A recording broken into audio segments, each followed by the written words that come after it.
Bienvenidos a la Noche Infinita. Antes de comenzar, cuéntanos en los comentarios desde dónde nos escuchas y qué temáticas te gustaría que exploremos en el futuro. Leemos cada mensaje con atención y siempre tomamos en cuenta sus sugerencias para los próximos relatos. Sin nada más que decir, comencemos. No voy a empezar diciendo que era inocente, porque ni yo mismo me lo creo ya. Pero tampoco hice lo que dijeron que hice. Nunca secuestré a nadie, ni fui parte de ningún cartel. Eso fue lo que me pusieron, lo que alguien decidió escribir en un expediente para enterrar mi vida sin juicio justo. Un culpable útil. Así me llamaron después algunos abogados de derechos humanos que conocí adentro. Pero eso fue mucho después. Para entonces, ya me habían partido la madre tantas veces que me era difícil recordar cómo sonaba mi nombre completo. Yo me llamo Joel Rodríguez, y esta es la historia de cómo descubrí quién me jodió la vida, y cómo todavía sigo vivo para contarlo. La primera vez que me metieron a la celda fue como si me hundieran en un pozo sin fondo. El penal estatal de Chiconautla no era el peor del país, pero estaba bastante cerca del infierno. Mi celda tenía espacio para 2 personas, pero éramos 5. El agua salía una vez al día y las noches eran una constante cadena de gritos, pasos apurados y el eco de puertas metálicas cerrándose con violencia. Pero lo peor no era eso. Lo peor era el turno de noche. Todas las noches, sin excepción, venía uno de los guardias a pasar revisión. Se llamaba Silvestre, o al menos así le decían los otros internos.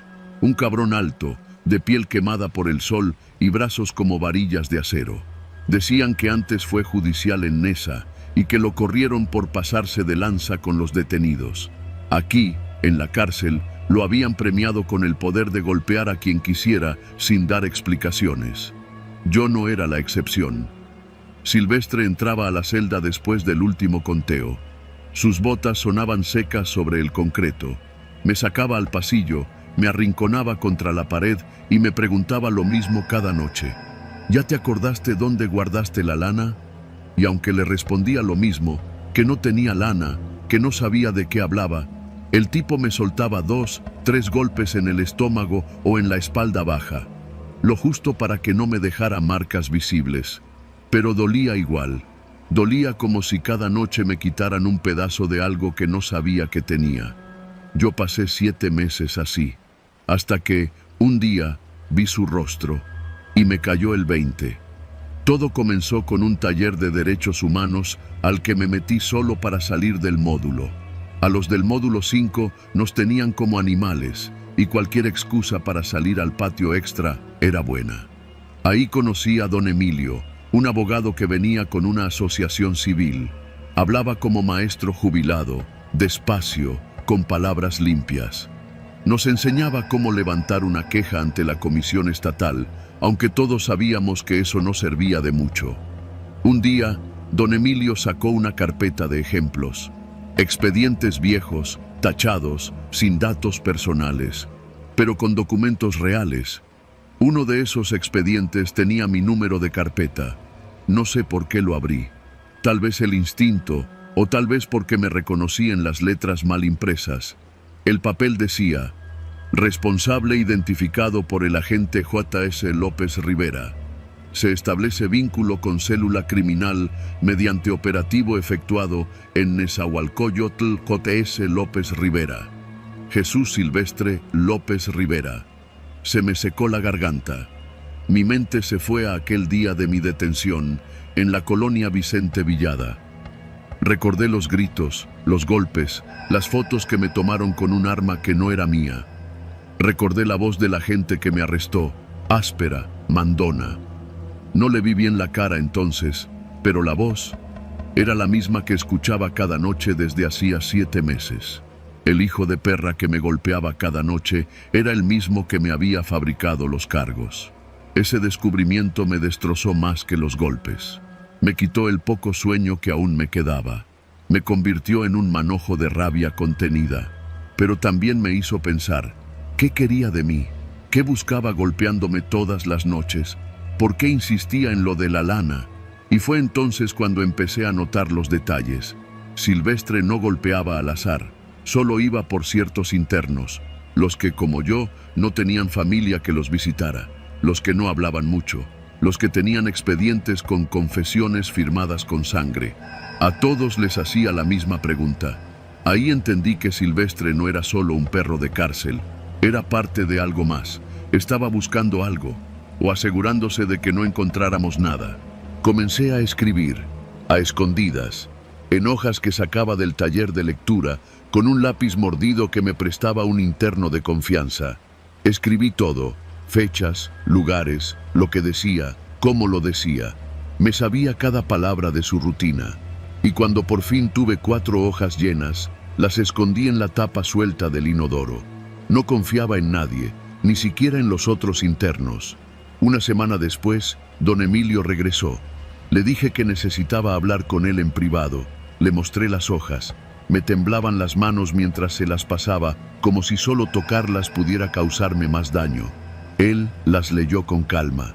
Luego me vio con una mirada que no voy a olvidar jamás. Era mezcla de compasión y miedo. ¿Estás seguro de esto, Joel? Asentí. Estaba más seguro de eso que de cualquier otra cosa en mi vida. Este tipo, si lo que dices es cierto, está operando desde dentro para mantener sus mentiras vivas. Guardó los papeles en su maletín. Pero esto no será rápido, ni fácil. Lo supe desde el primer golpe. Los meses siguientes fueron una batalla de silencios. Silvestre seguía entrando cada noche, pero ya no decía lo mismo. Ahora solo me miraba. A veces me empujaba contra la pared, como recordándome que aún tenía el poder. Pero ya no me golpeaba. Ya no me preguntaba por dinero. Yo solo lo miraba fijamente a los ojos, y cada vez que lo hacía, veía el miedo. Un miedo que intentaba ocultar tras su cara de perro rabioso, pero que yo ya sabía detectar. Sabía que alguien le había hablado, que algo se estaba moviendo afuera. Un día, simplemente no volvió. Nos dijeron que lo habían reasignado. Otro guardia ocupó su lugar. Nadie dijo nada, pero algunos internos me miraban con respeto, como si supieran, como si me lo reconocieran en silencio. Don Emilio volvió semanas después. Me entregó un documento sellado. Era una notificación de apertura de revisión judicial, firmada por el Tribunal de Amparo. Un juez había decidido reexaminar mi caso por irregularidades sustanciales en la investigación. Era solo el comienzo, pero para mí era más de lo que jamás pensé posible. Han pasado 2 años desde entonces. Sigo aquí, esperando que la justicia haga lo que no hizo la primera vez. Pero ahora ya no me siento invisible. Cada noche duermo con los ojos cerrados, y en mis sueños, el tipo que me fabricó los cargos sigue rondando los pasillos de alguna cárcel, pero esta vez con el uniforme al revés. Porque a veces, el verdadero castigo no viene con esposas, viene con miedo. Con el miedo de que alguien, algún día, diga la verdad en voz alta. Yo ya lo hice. Ahora me toca esperar que escuchen.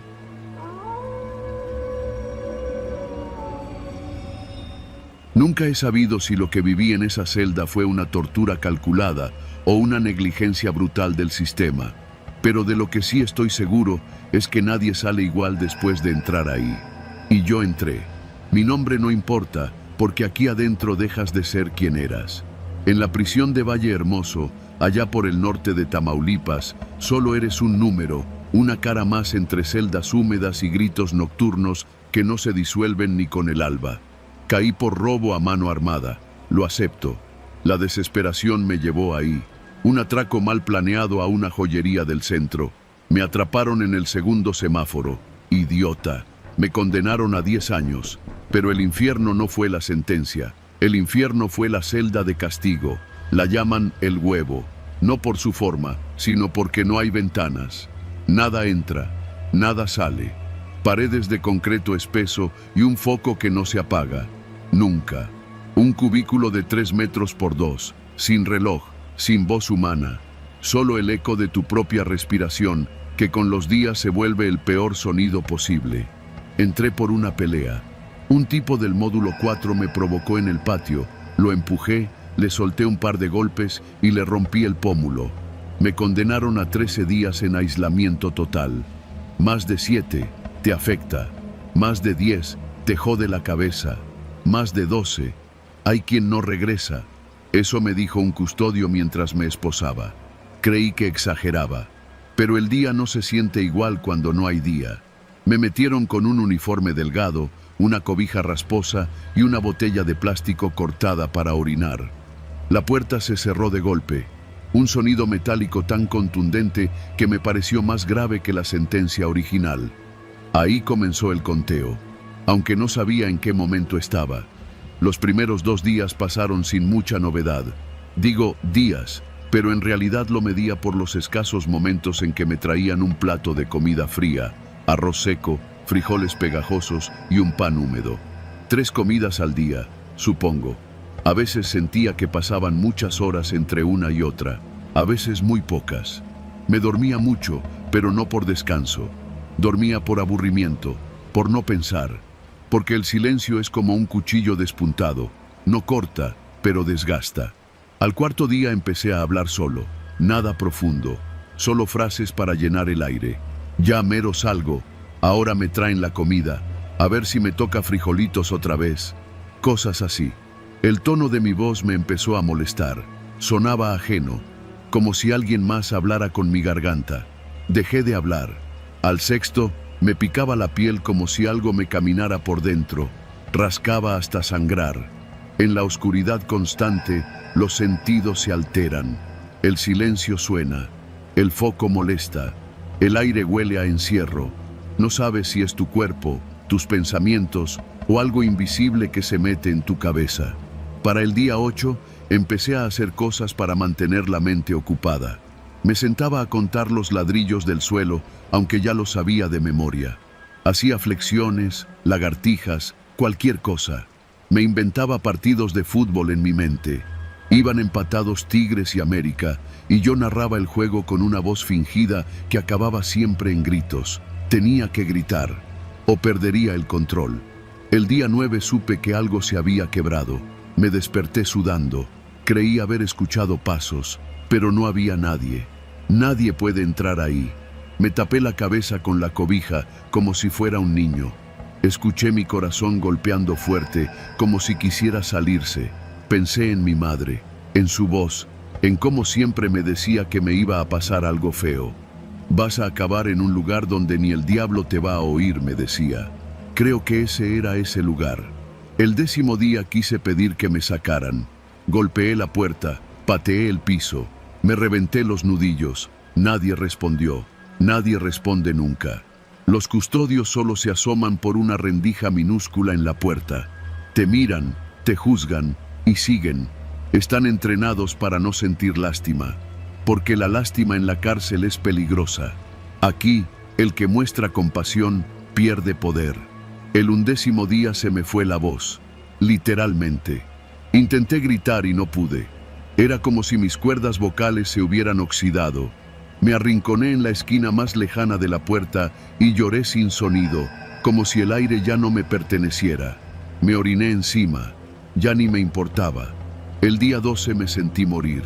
No en sentido figurado, sentí que me salía de mí, como si fuera espectador de mi propio deterioro.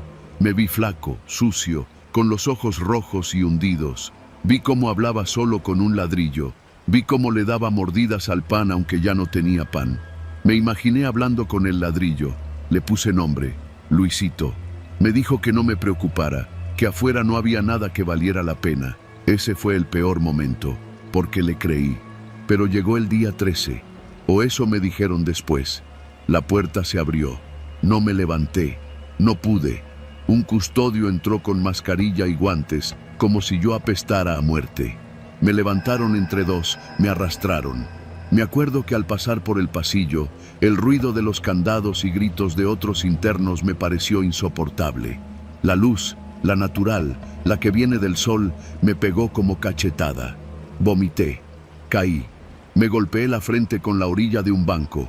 Me llevaron a enfermería. 3 días en observación. No hablé, no comí, solo dormí y tirité. Me decían que ya estaba libre del castigo, pero algo del castigo se había quedado conmigo. Después supe que habían apostado por mí. Sí, así como lo lees. Los internos más viejos, los que controlan el módulo 3, apuestan en secreto con algunos custodios cuánto aguanta un tipo nuevo en el huevo. 13 días era el límite seguro. Dicen que uno duró 16. Salió sin hablar. Se ahorcó 2 semanas después con su propia camiseta. Yo duré 13. Y ganaron buena lana. Un tipo llamado El Cholo me lo confesó en la cancha de básquet semanas después. Me dijo que me veía más flaco, más callado, pero que ahora ya sabía cómo se huele el miedo real. Y que eso, en este lugar, es valioso. No he vuelto a ser el mismo desde entonces. Camino más despacio. No me enojo. No me meto en peleas. Duermo con la cobija sobre la cara. Y a veces, cuando cierro los ojos, Luisito me vuelve a hablar. El ladrillo. Me dice que algún día voy a regresar al huevo.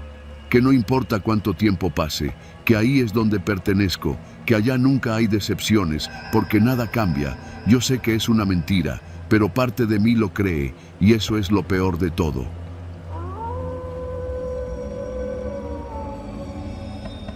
No es fácil contar esta historia sin que piensen que uno exagera, pero no busco convencer a nadie. Solo quiero que quede por escrito lo que viví en esos años, para que no crean que todo lo que ocurre en las cárceles tiene explicación. Y si alguien, algún día, llega a ver los números, que sepa lo que significan. Todo empezó en el reclusorio Oriente, donde trabajé como custodio por casi 7 años.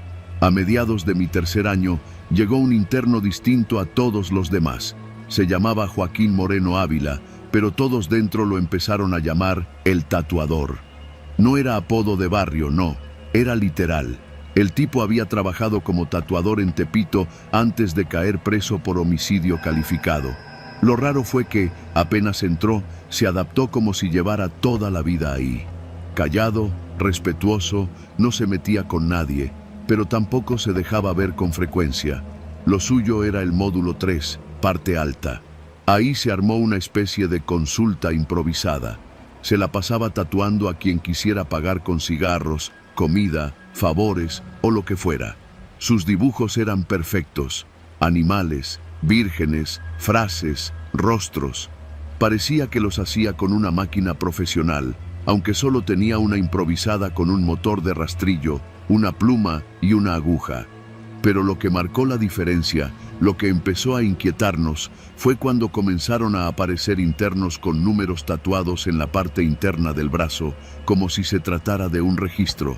Números simples, sin diseño, solo cifras negras, grandes, entre el hombro y el codo.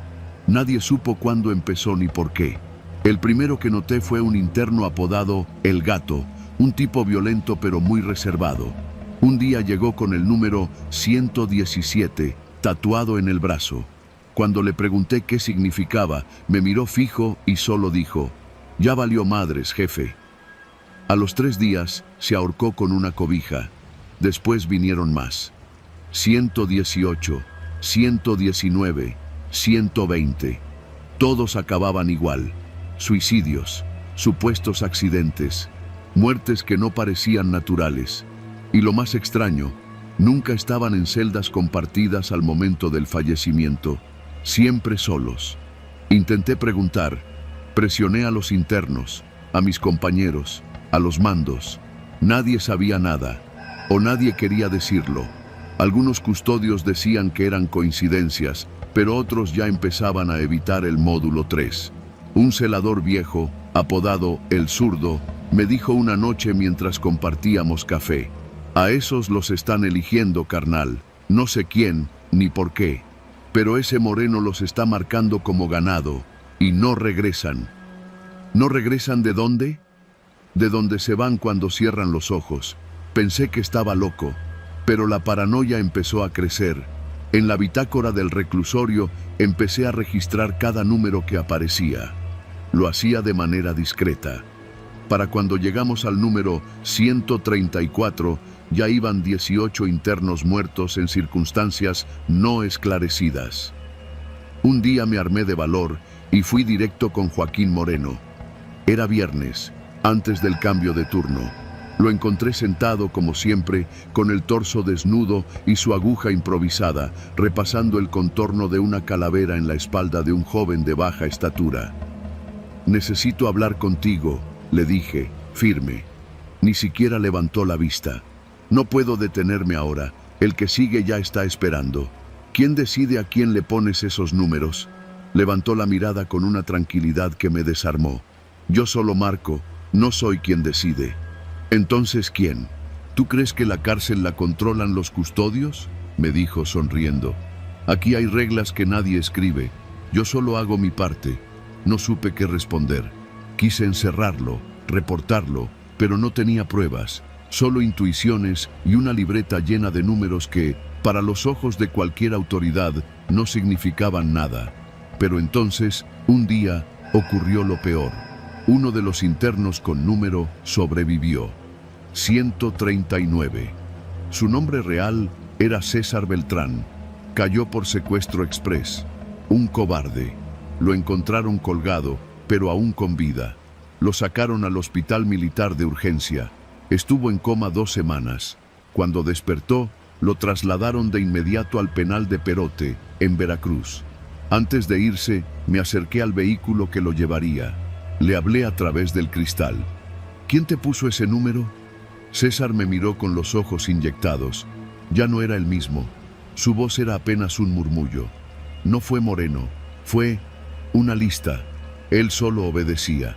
Todos sabemos que cuando llega tu número, te vas. Pero yo no me fui. Algo falló. Y ahora van a venir por mí. Nunca supe más de él. Después de eso, a Moreno lo cambiaron de módulo, sin aviso ni razón. Los tatuajes continuaron, pero ya no eran visibles. Empezó a tatuar números en lugares menos obvios, en la planta del pie, en la parte interna del muslo, detrás del cuello. Los muertos seguían apareciendo, y ahora, con menos lógica aún. Una noche, uno de mis compañeros, Lugo, vino pálido a mi oficina. «Tienes que ver esto», me dijo. Me mostró su antebrazo. Ahí, grabado con tinta azul, estaba el número 150. «¿Qué carajos es esto?», le pregunté. «¿Te lo hizo Moreno?». «No, apareció esta mañana. Cuando me duché, estaba ahí, como si lo hubiera tenido desde siempre». Lugo pidió licencia al día siguiente. 2 días después, su esposa lo encontró muerto en su auto, envenenado con gas. La investigación se cerró como suicidio por problemas personales. A esas alturas ya no dormía bien. Empecé a revisar mi propio cuerpo cada mañana. Buscaba tinta, marcas, cualquier señal. Vivía en alerta constante. Estaba convencido de que, si me marcaban, no saldría vivo. La idea de renunciar me cruzaba todos los días, pero no podía. No mientras no entendiera qué estaba pasando. Entonces, ocurrió algo aún más perturbador. Encontré, escondida en uno de los cajones del módulo 3, una libreta. No era de Moreno, era vieja, ajada y estaba escrita a mano. Solo contenía una lista interminable de nombres, con números asignados junto a cada uno. Algunos estaban tachados, muchos no. Y ahí, en la parte final de la lista, estaba mi nombre, Diego Romero Hernández, 157. Cerré la libreta de golpe. La regresé a su escondite. Y esa misma noche fui al baño del módulo 4, donde nadie entraba. Me hice un pequeño corte en el brazo con una navaja vieja. Si un número aparecía, quería verlo antes que nadie. Nada. Pasó una semana. 2. Nada. Pensé que tal vez el orden podía romperse. Tal vez, si encontraba a Moreno, podría cambiar algo.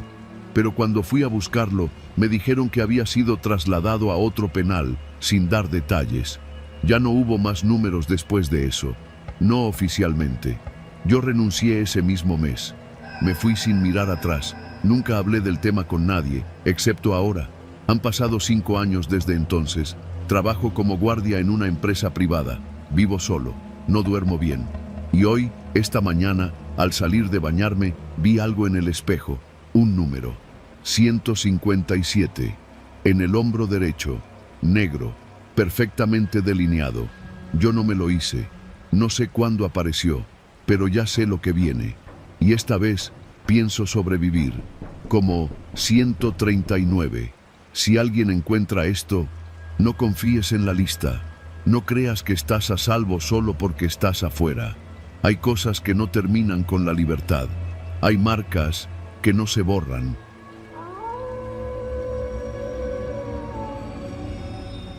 Me llamo Jacinto. No tengo apodo.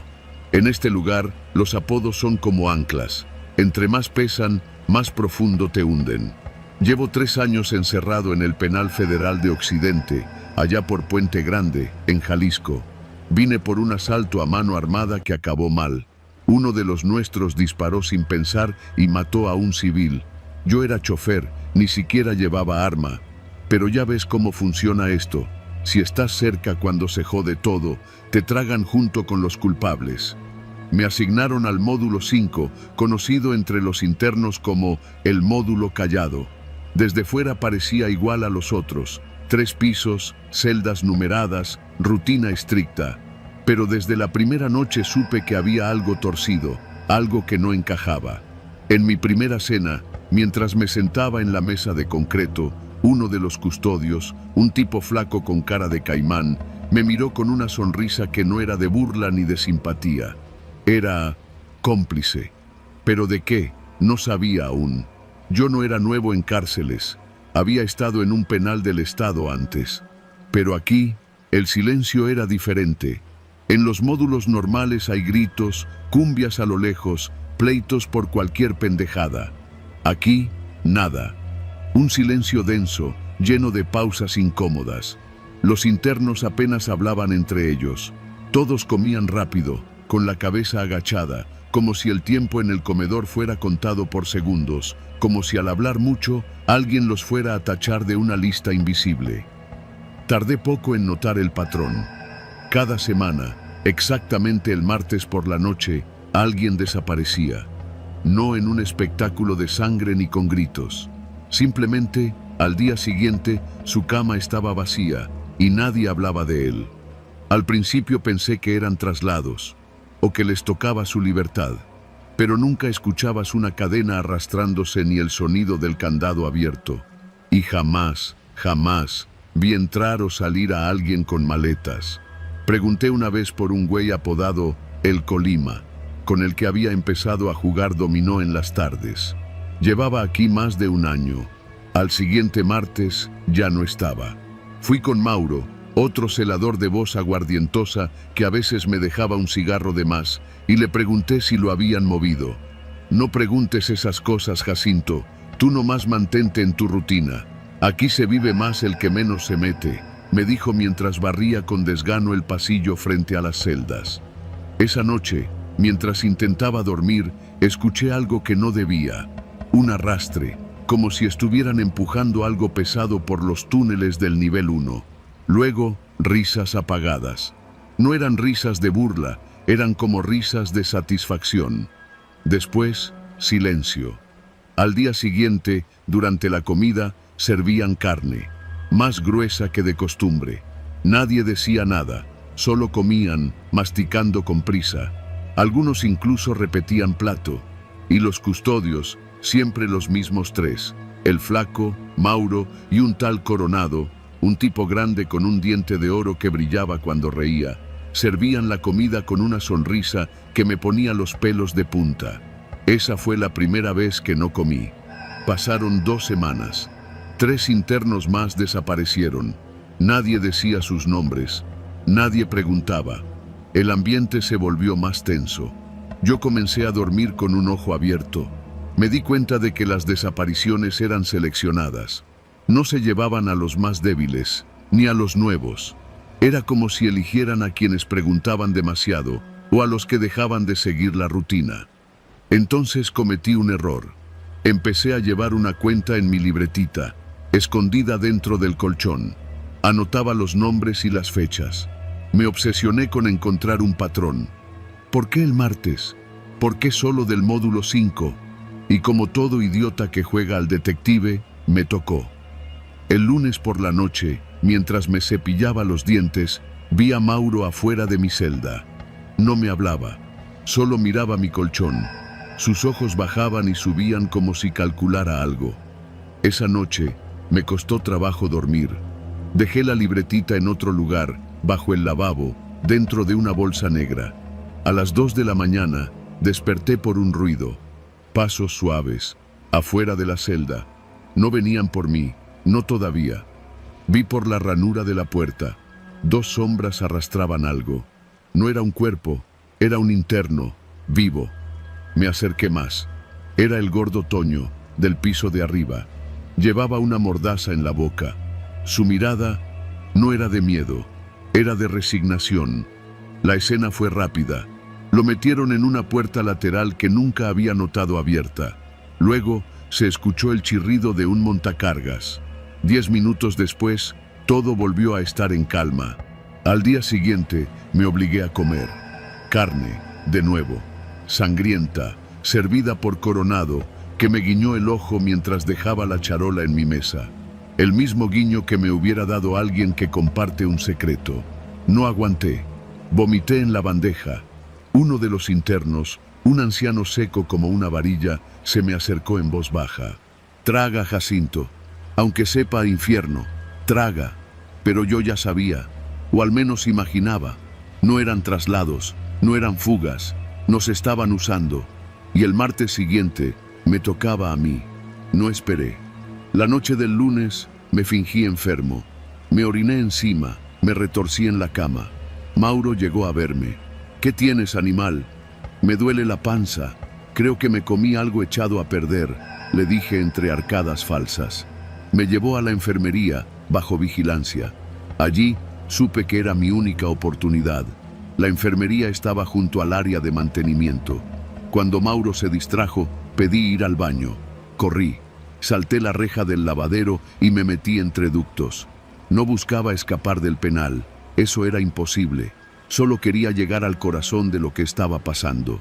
Pasé por detrás de los refrigeradores del comedor, un lugar donde ningún preso debía estar, y allí lo vi. Una sala blanca, congeladores industriales, cortinas de plástico, ganchos de carnicería colgados del techo, y cuerpos, no muchos, solo partes, trozos, como si alguien hubiera decidido aprovechar cada centímetro humano. Unos con tatuajes reconocibles, uno con el anillo que Toño siempre usaba.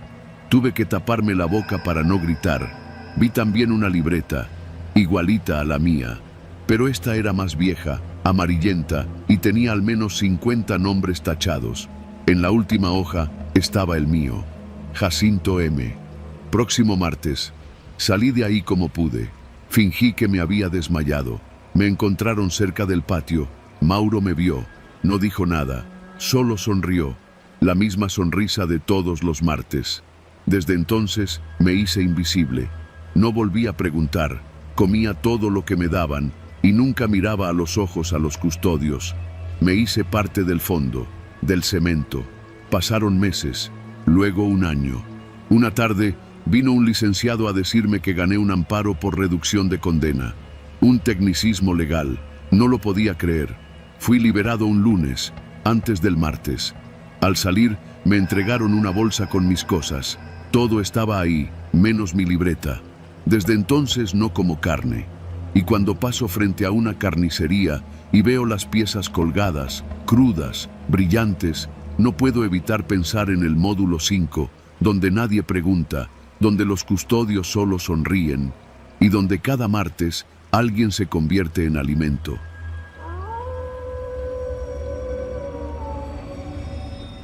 La primera vez que escuché del pabellón 14 fue por boca de otro interno, uno de esos que se la pasaban repitiendo frases sueltas, como si las palabras flotaran en su cabeza sin rumbo. Dijo que ahí mandaban a los que ya no servían, a los que hablaban solos o se comían las uñas hasta sangrar. Yo solo lo escuché y seguí caminando, como si no me importara. Pero desde ese día empecé a idear mi plan. No fue difícil convencerlos de que estaba loco. La mayoría ya creía que lo estaba desde que llegué. No hablaba con nadie, me la pasaba mirando un punto fijo en la pared del comedor y me mecía mientras murmuraba cosas sin sentido. Al principio lo hacía por las noches, cuando los demás dormían, sabiendo que los custodios tomaban nota de todo. Luego comencé a rechazar la comida, decía que me estaban envenenando. y cuando me arrancaba los cabellos uno por uno y los acomodaba en figuras sobre el suelo de mi celda, el doctor Ramírez ya no dudó más. Diagnóstico: psicosis paranoide. Fingir locura fue mi única salida. En la cárcel, si no tienes familia, dinero o una condena corta, eres solo un número. Y yo ya no aguantaba más. Necesitaba aire, espacio, silencio. Y en el psiquiátrico, al menos, uno podía estar solo. Eso pensé. Me trasladaron al Hospital Psiquiátrico Fray Bernardino Álvarez, en Tlalpan, una tarde de viernes. Recuerdo que era diciembre, hacía frío y el camión en el que me llevaron tenía los vidrios polarizados, como si quisieran evitar que viera hacia dónde me llevaban, como si los locos no debiéramos saber en qué parte del mundo estamos. Desde que crucé los portones, supe que me había equivocado. El lugar olía a orines secos, desinfectante barato y comida vieja. No había risas, ni gritos, ni siquiera murmullos, solo un silencio espeso, quebrado de vez en cuando por el chirrido oxidado de alguna puerta de metal. Me asignaron una cama en el pabellón 14. Al parecer, ahí mandaban a los internos sin familia. Los olvidados, así los llamaban algunos enfermeros. La celda, porque eso era, tenía una cama de concreto, una colchoneta delgada y una ventanilla diminuta que apenas dejaba entrar la luz. No tenía espejo, ni objetos cortantes, ni privacidad para ir al baño. La puerta tenía una mirilla que se abría a cada tanto y por la que una enfermera asomaba sus ojos sin alma. Al principio, el plan iba bien. Me limitaba a mirar la pared y a fingir voces en mi cabeza. El doctor Soto, el psiquiatra de turno, parecía convencido de que yo sufría delirios persecutorios.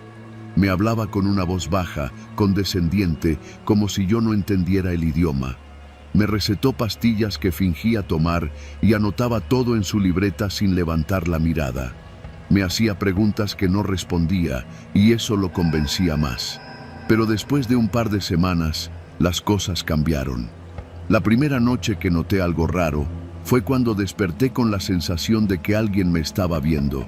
No era un presentimiento, era algo físico, palpable. Me incorporé en la cama y al mirar por la ventanilla vi una figura parada frente a la puerta de otra celda, a unos metros de la mía. No se movía, solo estaba ahí, quieta. Pensé que era otro interno, pero no.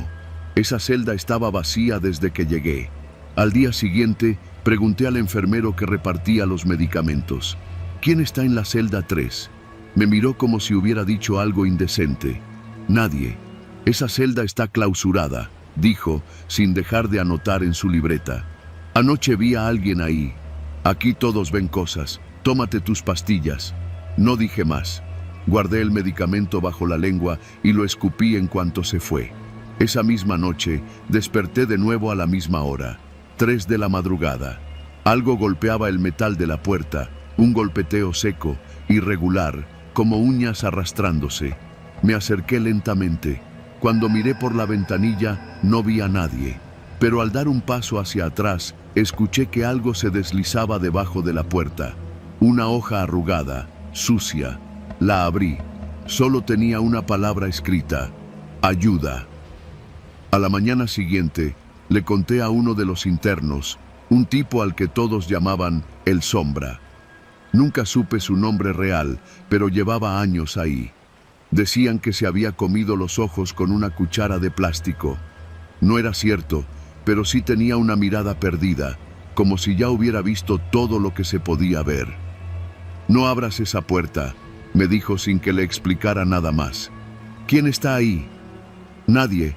Que deba estar. ¿Qué significa eso? Aquí hay cosas que no mueren, solo se quedan encerradas. Desde esa noche, empecé a escuchar más cosas. Llantos que venían del ducto de ventilación, susurros en lenguas que no conocía, pasos arrastrados que cruzaban el pasillo cuando todos dormían. Una noche, la figura frente a la celda clausurada ya no estaba sola. Había otra, más pequeña, como si un niño estuviera parado a su lado. Sus cabezas se giraban al mismo tiempo, como si me miraran aunque no tenían rostro. Las enfermeras decían que eran alucinaciones, que los medicamentos aún no hacían efecto, pero yo no tomaba nada. Todo estaba en mi cabeza, me decían, pero lo que estaba en mi cabeza empezó a escribir mensajes en la pared. Letras formadas con sangre seca, dibujos infantiles que aparecían por las mañanas en el suelo del baño. Cifras, nombres, fechas. Algunas coincidían con los registros de otros internos que habían muerto hacía años. Lo supe porque encontré las fichas en el archivo del Dr. Soto. No me preguntes cómo llegué ahí. Digamos que cuando te creen loco, no revisan si te fuiste al baño o estás revisando documentos prohibidos. Había un patrón. Todos los que habían estado en la celda 3 habían muerto en menos de 30 días. Suicidios, decía el informe. Unos con sábanas, otros con ganchos improvisados. Uno, incluso, se arrancó la tráquea con los dientes. La celda fue cerrada después del último caso. Nunca se volvió a usar, hasta que yo vi a alguien adentro. Una noche, harto del miedo, decidí enfrentar lo que fuera que estaba pasando. Me levanté y me acerqué a la celda maldita. La puerta estaba entreabierta. No debía estarlo. El protocolo era claro. Todas las puertas se cerraban con llave, pero esa estaba abierta. Entré. Estaba vacía, oscura. Solo había una sábana en el suelo y un espejo roto en la esquina. Pero al pararme en medio de la celda, escuché una respiración detrás de mí. Me giré y la vi. Era una mujer, o algo que había sido una mujer. Tenía la cabeza ladeada y los ojos completamente blancos, la boca cosida con hilo quirúrgico. Intentaba hablar, pero lo único que salía era un gemido gutural, húmedo, doloroso. Quise correr, pero no podía moverme. Sentí que mis piernas eran de concreto. Entonces, ella levantó la mano y señaló algo detrás de mí. Era un espejo, uno que yo no había visto. En él no me veía a mí. Se veía a otro hombre, con la cabeza ensangrentada, el uniforme del hospital roto, los dientes manchados. El mismo rostro que vi después en el archivo. Luis R., el último muerto del pabellón. Caí al suelo. Grité. No recuerdo nada más. Desperté en la enfermería, con una inyección en el brazo y esposas en la camilla. El doctor Soto me miraba con una expresión distinta, ya no condescendiente, más bien preocupada. No puedes entrar ahí. ¿Quién te abrió la celda 3? Estaba abierta. Eso es imposible. Nadie tiene esa llave. Nadie. No me creyó, o no quiso creerme. Pero esa noche, el pasillo entero fue sellado con rejas adicionales. Nadie podía pasar. Hoy es mi día número 127 en el psiquiátrico. Ya no fingo. Ya no tengo que hacerlo, porque ahora sé que todos aquí tienen algo adentro. Una voz, un recuerdo, una sombra. Y a veces, cuando todos duermen, la celda 3 vuelve a abrirse. Ya no hay figura en la puerta. Ahora está en mi celda. Me habla, me cuenta historias, y yo, por fin, ya no estoy solo.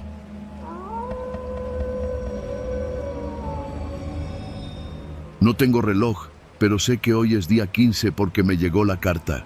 Siempre llegan el 15 de cada mes, sin falta, como si el mundo allá afuera siguiera girando mientras acá dentro el tiempo se estanca. Me llamo Rodrigo y llevo ya 6 años encerrado en este penal de máxima seguridad, al norte de Sonora, muy cerca de la frontera. Me dieron 30 años, sin derecho a reducción. No me quejo. Las cosas que hice, las merezco. Lo que no entiendo, lo que nadie entiende, es por qué carajo sigo recibiendo cartas de mi esposa si ella murió hace 2 años. Y no fue un rumor de pasillo. Yo mismo firmé su acta de defunción, vi su cuerpo en la plancha, la enterraron con los papás en el Panteón Viejo de Culiacán. Esa noche llovió como pocas veces, pero las cartas siguen llegando, cada una en el mismo sobre color crema, la letra idéntica, su letra, y siempre selladas con tinta roja. Lo más extraño no es eso, sino el remitente, Comandante LB, que es justo quien las reparte cada vez que hace su ronda. Aquí no se permite correspondencia directa, todo pasa por filtro. Las cartas deberían llegar sin sobres, abiertas, con las partes censuradas por el área legal del penal, pero estas no. Estas me las entrega él personalmente en su ronda de media tarde cuando se hace el cambio de turno. Yo estoy en el módulo más aislado del penal, el bloque G, celda número 13. Nadie quiere esta celda. Dicen que da mala suerte. Para mí, mala suerte fue haber confiado en los hermanos Galindo. La carta de hoy huele a lavanda, como todas. A veces no las abro de inmediato. Hoy sí. Mi amor, hoy soñé contigo. Estabas peinándote en el patio de casa, con esa cara de tonto que pones cuando te da el sol directo. Yo estaba lavando ropa y tú me hacías bromas para que dejara el balde. Lo hacías mucho, ¿te acuerdas? Te extraño cada día, Rodrigo. Aquí afuera todo sigue igual. Las vecinas siguen chismosas y la señora de la tienda ya subió otra vez el precio del pan. Me da coraje no poder tocarte, pero al menos puedo escribirte. Te pienso todas las noches. No dejes que ese lugar te quite lo bueno que tienes.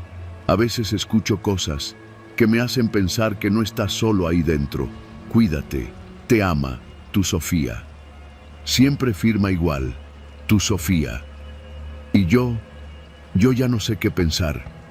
Al principio creí que alguien quería jugar conmigo, que el comandante o algún otro custodio estaba haciéndose el gracioso. Pero con el tiempo, las cartas comenzaron a tener detalles que nadie más sabía. Cosas que solo ella podía saber, como la vez que me escribió sobre el nombre que le habíamos pensado a nuestro hijo, ese que nunca nació. Ni mi madre sabía eso, ni nadie, solo nosotros. Algunos días me convenzo de que estoy perdiendo la razón. Pero luego viene la carta siguiente, como un maldito anzuelo que me jala hacia ella, hacia la posibilidad imposible de que Sofía esté viva, o algo peor, que alguien esté usando sus recuerdos. Decidí hablar con el comandante. Fue después del desayuno. Él caminaba con sus botas militares y ese andar de gallo viejo. Le hice una seña discreta. Aquí los custodios no se detienen a platicar, pero él sí lo hizo. Siempre lo hace. Se detuvo frente a mi celda como si supiera que lo estaba esperando. ¿Qué quieres, 13? ¿Por qué me trae usted las cartas? Le pregunté sin rodeos. Porque son para ti. Me observó en silencio por un momento. Sus ojos eran de un gris opaco, como los de un gato ciego. Bajó la voz. No las abras si no quieres seguir sabiendo. A veces es peor saber. Y se fue. Así, sin más. Pasé los siguientes días sin tocar la carta. La dejé en el rincón del catre, bajo la cobija, como si fuera una víbora dormida. En este lugar, lo que no se mueve, se olvida. Pero no pude. La abrí a la madrugada. Leí hasta que la linterna del custodio iluminó la celda. ¿Te acuerdas de Jorge, el que tenía la verdulería? Lo mataron hace una semana. Al parecer, fue por una deuda que no quiso pagar. Su hermana vino a buscarme. Me dijo que tú habías tenido problemas con él antes de caer preso. No supe qué decirle. Yo sí sabía. A Jorge lo quebramos porque le debía al cártel. Me tocó cobrarle. No me gustó cómo gritó. No me gustó cómo miró después. Pero lo hicimos. Y ahora resulta que alguien allá afuera sabe. Pasaron las semanas y las cartas siguieron llegando. En cada una, Sofía parecía estar más cerca, más consciente. Me hablaba del penal, de lo que yo hacía. Una vez escribió que ya no me lavara la cara con el jabón azul porque me causaba salpullido. Y tenía razón, nadie lo sabía. Ni siquiera se lo había dicho al médico del penal. Empecé a obsesionarme. Cada palabra era una hebra que me ataba. A veces soñaba con ella. Soñaba que entraba a la celda por la noche, que se sentaba en la esquina y me hablaba con la voz que tenía cuando lloraba. La voz que escuché por última vez en el hospital. Entonces algo cambió. El comandante dejó de traer las cartas. Pasaron 2 semanas, luego 3. Empecé a pensar que se había muerto. Aquí eso no es raro. A veces los custodios desaparecen. A veces aparecen colgados en los baños. Nadie pregunta. Nadie habla. Un día, en el comedor, lo vi. Venía con un par de internos que llevaban chalecos naranjas. Lo seguí con la mirada hasta que se detuvo cerca de mi mesa. Me lanzó un sobre, sin palabra. Lo abrí ahí mismo. Solo una línea. No dejes que me borren. No venía firma, pero supe que era ella. Ese día no comí, tampoco dormí. Esa noche, un custodio entró a mi celda con una lámpara. No era el comandante, era uno joven, nervioso, que apenas me miró a los ojos. Venía con una orden: llevarme a una revisión médica. Algo dentro de mí gritó que no fuera, pero aquí uno no elige. Me llevaron a una habitación que no conocía, blanca, fría. Tenía una cama con correas y una lámpara quirúrgica. El médico me pidió que me sentara. Le obedecí. ¿Has tenido sueños recurrentes?, me preguntó sin verme. No. ¿Oyes voces? Solo las mías. ¿Alguien te escribe? No respondí. El médico hizo una nota en su hoja. Te van a mover de celda, Rodrigo. Y así fue. Me pasaron al módulo de observación. Me dijeron que era por mi seguridad. Nadie me explicó por qué. La celda nueva estaba 2 pisos abajo. No tenía ventana, ni reloj, ni cartas. Pasé días sin hablar, sin ver a nadie. A veces me dejaban comida por una ranura, pero no sabía si era de día o de noche. Me puse a escribir en las paredes su nombre, sus letras, sus frases. Una noche, la celda se abrió. Era el comandante. Entró sin hablar. Traía en las manos un sobre. Me lo puso sobre las piernas. Última carta, dijo, y se fue. La abrí con manos temblorosas. Me están borrando, Rodrigo. Ya no recuerdo nuestra casa. Ya no me acuerdo del sabor del café. Me están arrancando de ti. No dejes que lo hagan. Ellos saben cosas. Ellos te están usando. Esa noche dormí abrazado al sobre. Y a la mañana siguiente, cuando me llevaron al patio de los locos, como le dicen aquí, vi al comandante hablando con el médico. Tenía en la mano otro sobre. Se lo dio al interno que va a salir la próxima semana. Uno que siempre anda dibujando en servilletas. Me vio, sonrió, y supe que la carta no era para él, era para mí. Desde entonces sé que Sofía no está muerta, no como todos piensan. No me pregunten cómo, pero sé que la tienen aquí, en este penal. Sé que la borraron, que le arrancaron la mente, que su cuerpo quizá está enterrado, pero su voz la usa alguien más. Y sé que el comandante no es quien dice ser.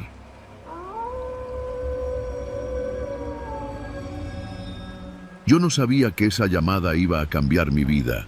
Era miércoles, como a las 3 de la tarde, cuando sonó mi celular. El número no lo tenía guardado, pero vi que era de San Luis Potosí. Contesté solo por curiosidad, pensando que sería otra llamada de ventas o algún error. Pero del otro lado escuché una voz áspera, directa, de esas que uno reconoce de inmediato como de cárcel. ¿Eres Elías?, preguntó el tipo sin presentarse. Sí, ¿quién habla? Tengo trabajo para ti, pero tienes que venir en persona, aquí en La Pila. Me quedé en silencio. La Pila es el centro penitenciario más grande del estado, y yo era editor de video freelance. Había hecho trabajos para organizaciones civiles, incluso un par de campañas políticas. Nada ilegal, aunque sí había hecho cosas grises. Pero nunca me habían llamado desde una cárcel. Jamás. ¿Tú quién eres?, pregunté, ya sintiendo el sudor en la nuca. Di que vienes de parte de El Güero. En la entrada te van a dejar pasar. No te tardes, hoy mismo. Y colgó. Desde la entrada supe que algo no estaba bien. El guardia ni siquiera revisó mi mochila, solo me pidió una identificación y me dijo: pasa al área administrativa, tercer portón. Nadie me hizo preguntas, ni siquiera me acompañaron. Caminé solo por pasillos que olían a cloro y humedad rancia, con rejas que rechinaban en cada esquina. Me sentía como si hubiera entrado a otra dimensión. Un interno me estaba esperando al final del pasillo. Usaba una sudadera rota, sin mangas, y tenía tatuado el cuello completo. Me saludó con una seña de cabeza y sin decir nada me condujo a lo que parecía ser una pequeña oficina. Adentro había 3 tipos más. Uno estaba sentado frente a una laptop, otro grabando con un celular, y el tercero era El Güero. Lo reconocí por las noticias. Había sido policía ministerial, capturado por liderar un grupo de secuestro express. Decían que desde adentro seguía manejando un pequeño imperio, aunque eso nunca se pudo comprobar. Tenía ojos chicos y brillosos, como los de las ratas. «Tú eres el editor, ¿no?», me dijo sin levantarse de su silla. Asentí con la cabeza. «Aquí lo que necesitamos es alguien que edite material para una página privada. Ya tenemos el dominio, pero queremos algo de calidad, con efectos, música y toda la cosa». «¿Qué tipo de contenido es?», pregunté. El güero sonrió. «Peleas, entre nosotros, en el patio, cuerpo a cuerpo. Nada de cuchillos, puro puño y sangre, pero reales, no como esas mamadas de la UFC». Me quedé en silencio. Todos en la sala me estaban mirando. «¿Y es legal?», balbuceé, sabiendo que era una pregunta estúpida. «Legal no es, pero tú solo editas. No estás matando a nadie», me dijo, encogiéndose de hombros. «Si te interesa, pagamos bien». «Muy bien». El que estaba junto a él sacó un fajo de billetes, puro de 500. Lo puso sobre la mesa. «Esto es solo por venir. Si aceptas, mañana te pasamos los archivos. Te los damos en una memoria. Tú editas desde donde vivas. Solo tienes que subir los videos cuando te digamos y mandarnos las estadísticas». Dije que sí. No sé por qué. Tal vez fue la curiosidad, tal vez la necesidad de dinero, tal vez porque en el fondo quería saber qué pasaba allá adentro. Las primeras semanas fueron tranquilas, por decir algo. Me daban las memorias en la entrada del penal, como si fuera un sobre cualquiera. Cada una contenía entre 3 y 5 videos. Usaban celulares para grabar todo. No eran cámaras escondidas ni nada profesional, pero el ángulo, la cercanía, el encuadre, todo estaba demasiado bien hecho para ser casual. Empezaba a sospechar que alguien de adentro sabía lo que hacía. Las peleas se llevaban a cabo en un lugar al que llamaban el patio central, una especie de área común cercada por muros altos y cámaras oficiales que aparentemente estaban en mantenimiento. Siempre había varios internos rodeando el combate, gritando, apostando, animando a los peleadores como si fuera una función de circo. Pero lo que más me impactó fue que los golpes eran reales. No era teatro. Se oía cómo los nudillos chocaban con hueso, cómo los dientes caían al suelo, cómo uno de los internos escupía sangre por la boca rota. En un video, un tipo terminó convulsionando con la cabeza aplastada contra el cemento. En otro, uno quedó inconsciente y en lugar de parar, el otro le siguió pateando el cráneo hasta que dejó de moverse. Editaba con las tripas hechas nudo, usaba música industrial, tomas en cámara lenta, efectos de sonido para que la violencia se sintiera más cruda. Lo peor era que el sitio, una página oculta en la Darknet, tenía miles de vistas. Gente dejaba comentarios como «más sangre», «ponle cámara térmica», «el próximo que sea a muerte».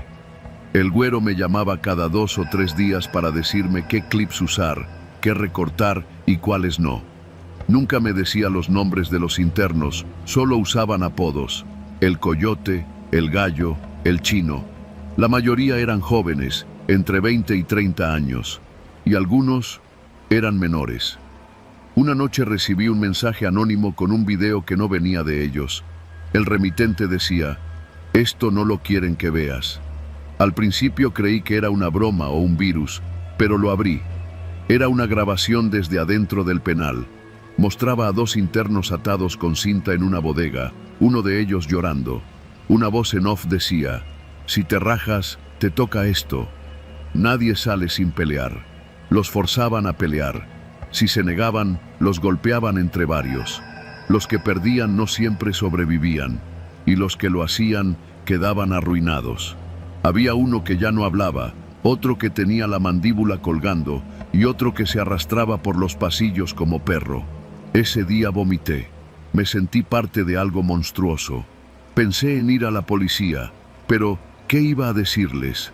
¿Que trabajaba para un exministerial que organizaba peleas a muerte desde la cárcel? ¿Que había cobrado por editar videos de asesinatos? Yo era cómplice. Y entonces vino la parte más oscura. Una mañana me citaron en el penal de nuevo.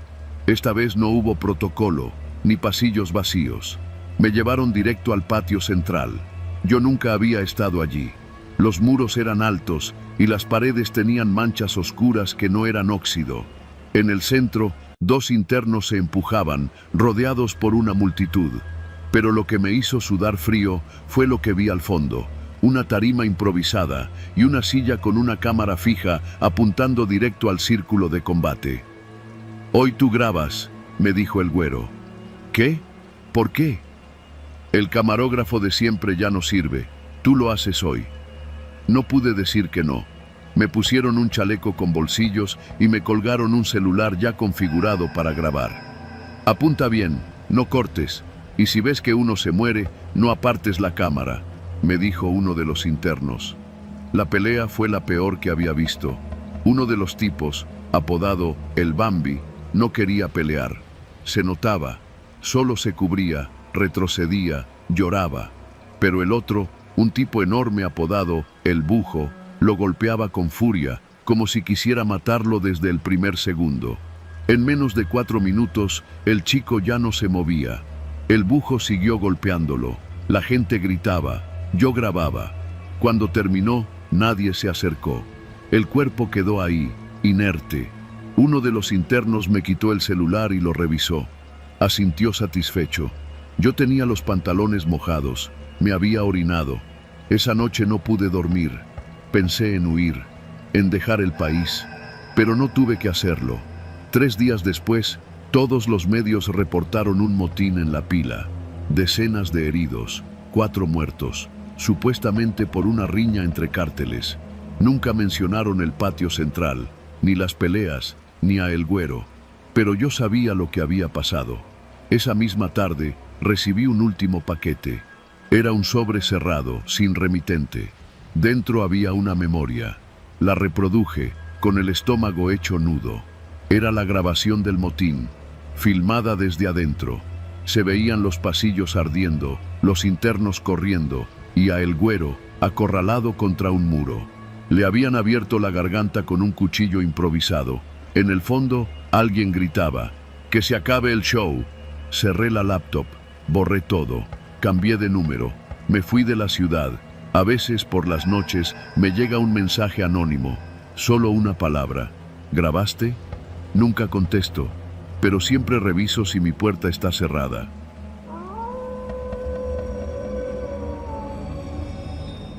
Pero lo que más me impactó fue que los golpes eran reales. No era teatro. Se oía como los nudillos. Me llamo Francisco Hernández y durante más de 25 años trabajé como capellán en el reclusorio norte de la Ciudad de México.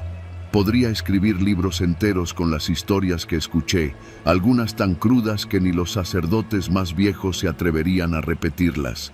Pero lo que voy a contar ahora es distinto. No se trata de los crímenes que los internos me confesaron, ni de la miseria humana que circula entre celdas, sino de algo que empezó a pasar en la pequeña capilla del reclusorio. Algo que todavía me cuesta creer, incluso después de haberlo vivido. La capilla era modesta. Tenía bancas de madera desgastadas, una figura del Cristo crucificado con la mirada vencida y un altar sencillo donde cada semana celebraba misa.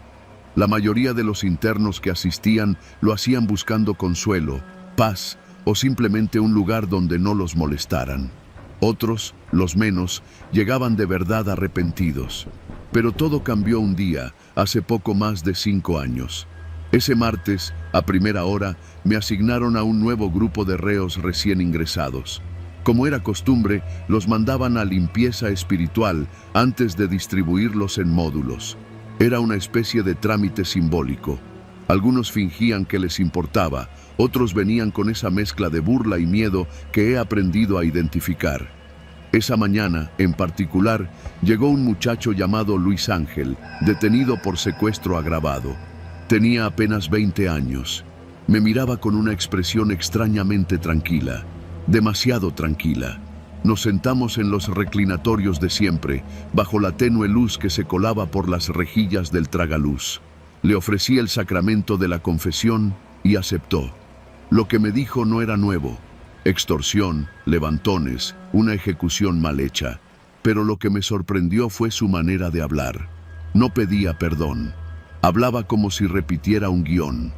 Terminé la confesión y antes de que pudiera darle la bendición, me interrumpió. Gracias, padre. Ya me puedo ir. Me quedé helado, no por las palabras, sino por el tono, como si no hablara conmigo, sino con algo o alguien más. Salió de la capilla sin esperar absolución. Al día siguiente, se ahorcó con una sábana en el baño de su celda. Lo encontraron colgado, los ojos abiertos, mirando hacia arriba, como si esperara que lo fueran a buscar. Pensé que era una tragedia aislada. No sería la primera vez que un reo se quitaba la vida. Pero las cosas no terminaron ahí. En las semanas siguientes, otros 4 internos recién llegados pasaron por la capilla y murieron en condiciones similares. Todos se habían confesado conmigo. Todos lo hicieron con una serenidad que me calaba los huesos. Y todos, sin excepción, terminaron muertos poco tiempo después, colgados, degollados con vidrios rotos o con cortes hechos por sus propias manos. No había un patrón exacto en la forma, pero sí en el tiempo. Ninguno vivió más de 5 días después de salir de la capilla. Yo me aferraba a buscar explicaciones racionales. Quizá traían cuentas pendientes, me decía. Tal vez fue remordimiento, miedo a la cárcel, depresión profunda. Pero por dentro sentía que había algo más. La capilla, mi refugio, mi lugar sagrado, comenzaba a sentirse diferente. El aire ahí dentro se volvía espeso, como si no circulara del todo. Algunas noches, mientras limpiaba el altar, sentía que alguien más estaba detrás de mí, respirando con una paciencia ajena al mundo. Se lo mencioné a la directora del penal, una mujer firme, de esas que no creen en nada que no se pueda medir o encerrar. Me dijo que no alarmara a los custodios y que no repitiera esas ideas viejas que solo servían para alborotar a los internos. Me callé, pero seguí observando. Con el tiempo, los internos comenzaron a notar lo que ocurría. Algunos se rehusaban a entrar a la capilla. Otros se persignaban antes de pasar frente a ella, como si fuera un panteón. Comenzaron a circular rumores. Decían que la imagen del Cristo movía la cabeza, que el confesionario olía a flores podridas, que por las noches se oía llorar a alguien detrás del altar. Yo, que nunca fui de creer en leyendas de pasillo, empecé a escuchar cosas también. Una noche me quedé solo, organizando las hostias y los cálices. Había apagado todas las luces, salvo la lámpara del altar. Fue entonces cuando escuché que alguien se arrodillaba en la última fila de bancas. No escuché la puerta, no sentí pasos, solo el crujido seco de la madera cediendo al peso. Me giré y no vi a nadie. Caminé por los pasillos, iluminando con una vela. Nada. Pero la banca aún estaba caliente. Desde esa noche comencé a tener pesadillas. Veía a los internos que se habían quitado la vida, no como los recordaba en vida, sino tal como los encontraron, con las marcas en el cuello, los ojos abiertos y esa maldita serenidad que no era humana. Me hablaban, pero no con sus voces, me hablaban con la mía. El punto de quiebre fue cuando uno de los custodios se suicidó. No era nuevo, llevaba más de 8 años en el penal, pero una semana antes lo había visto entrar a la capilla, solo. Se sentó en el confesionario, aunque no había nadie más ahí. Me lo confesó después, en la sala de descanso. No sé por qué, padre, pero algo me llamó. No quería entrar, y entré. Murió 2 días después. Se pegó un tiro en la cabeza con su propia arma reglamentaria, justo en la caseta frente a la entrada de la capilla. Entonces comprendí que esto ya no tenía que ver con los reos. Había algo en la capilla, algo que se alimentaba de la confesión, del arrepentimiento, del miedo, o tal vez de la verdad. Empecé a limitar los oficios. Dejé de escuchar confesiones en el recinto. Las hacía en un salón de usos múltiples, sin imágenes religiosas, sin esa penumbra habitual. Y el fenómeno se detuvo. Nadie más se suicidó. Hace 2 meses me jubilé. La capilla sigue ahí, pero ya no se usa. Nadie se atreve. Nadie pregunta. A veces me despierto en la madrugada y sin razón aparente empiezo a rezar el Padre Nuestro. Otras veces me quedo inmóvil, sintiendo que el mismo aire espeso de la capilla ha llegado hasta mi recámara. No sé qué pasó exactamente en ese lugar. Tal vez era el peso de tantas culpas acumuladas, tantas verdades dichas entre susurros que no encontraron consuelo. Tal vez lo que vive en la capilla es solo un eco de todas esas confesiones que no sirvieron para nada. Pero si algo aprendí, es que no todo se puede limpiar con agua bendita. A veces hay cosas que escuchan desde las sombras, y cuando les hablas, ya no te sueltan.